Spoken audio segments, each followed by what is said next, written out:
Hi everybody, thanks for tuning in today. We're back on the Olympic Peninsula, beautiful Diamond Point. I think today's the 4th of April, and it's a beautiful spring day, and we are on site following up with one of my last jobs from last year, which is this seawall right here in front of me. All the driftwood that you see on the wall, most of it anyways, was placed by myself last year. We naturalized it. We planted all the native blue shoregrass, and it's starting to come back to life. It goes dormant in the winter anyway, so didn't expect a lot of growth. This is all last year's stock with root that we put into the sand, and I backfilled and chinked this entire wall with beach sand. So these roots go in between the rocks. There's some.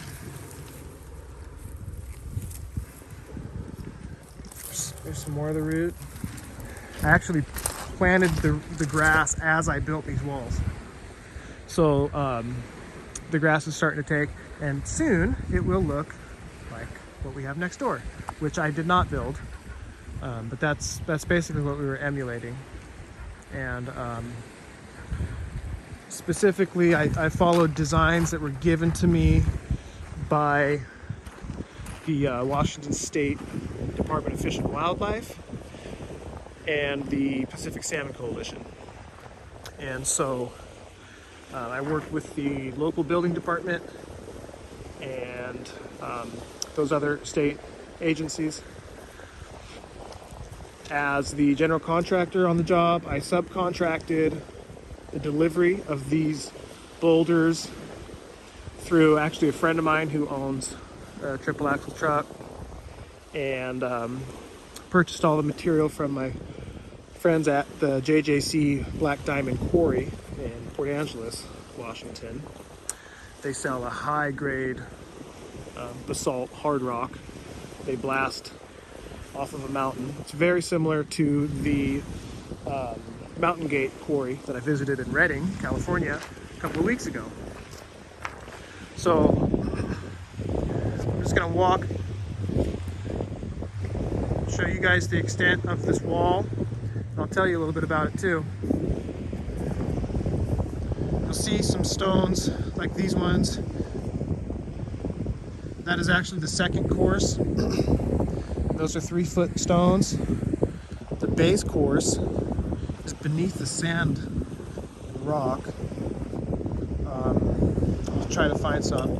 There's a piece right there.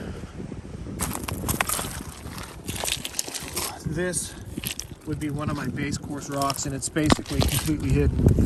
And those are about 5 feet. The base course rocks are approximately 4 by 5.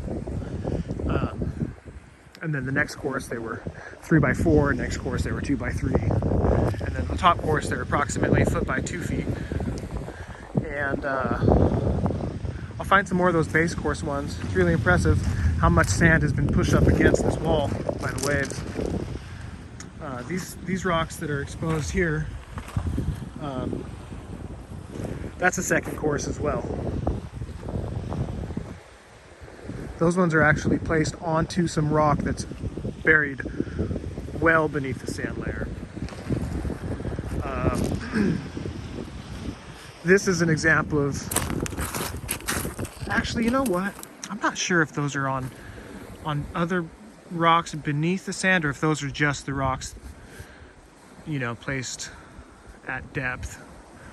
I think that there's a base course underneath these, because this is basically a subsurface type of retaining wall, which was supposed to be left open as boat ramp access.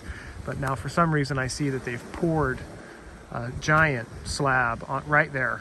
And I don't know why they did that, to be honest. I'm gonna get with the homeowner and try to figure that out, because that should have been a gate, but you're never gonna be able to use this ramp. So I don't understand why I built with this ramp at their request if they weren't gonna use it. But At any rate, back to the rock subject here. You can see the kind of rock I used. This is definitely a base course rock right here. It goes, you know, it touches the next rock way in there.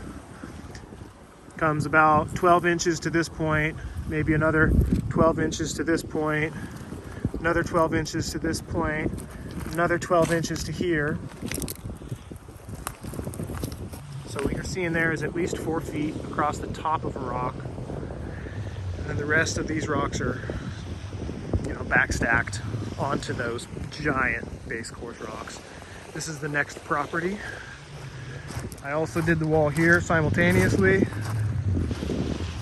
Prior to this boulder or riprap wall, they had old, they're called, sorry, I'm blanking for a second here. They're called boom logs. They're from back in the days when they actually had mills along the coastline here. And essentially they'd corral the floating logs, and they'd use boom logs to keep all the milling logs to, you know, in that corral. They'd chain the end of the boom logs together. So anyway, then eventually what they did was they repurposed those boom logs into pylons. They had old pylons out here for the last 50 years, but the pylons were rotted out, so we decided to replace it with riprap. So again, I built all of this wall here, all of this wall, all the way down to about here. And to be honest, I don't remember. I think it was 650 tons. Obviously we put some little steps in here so we could walk up into the yard.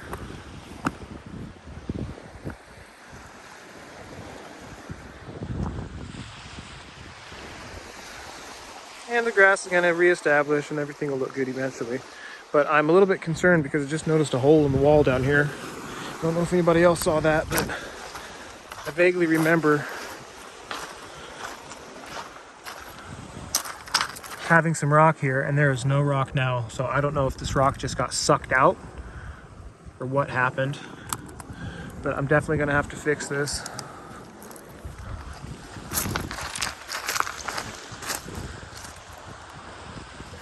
It could have been that this rock was in there, but I don't think so, because that rock's on top of that one. So there was something else, some other rock in there that got pulled out. And it's just gone. It's not on the beach anywhere. But I'm definitely gonna have to come back at some point and fix that. I think what I'll end up doing is probably just rotate this rock. Just rotate a little bit so that it falls into that space, and I'll put another big rock on top of it. That is not good.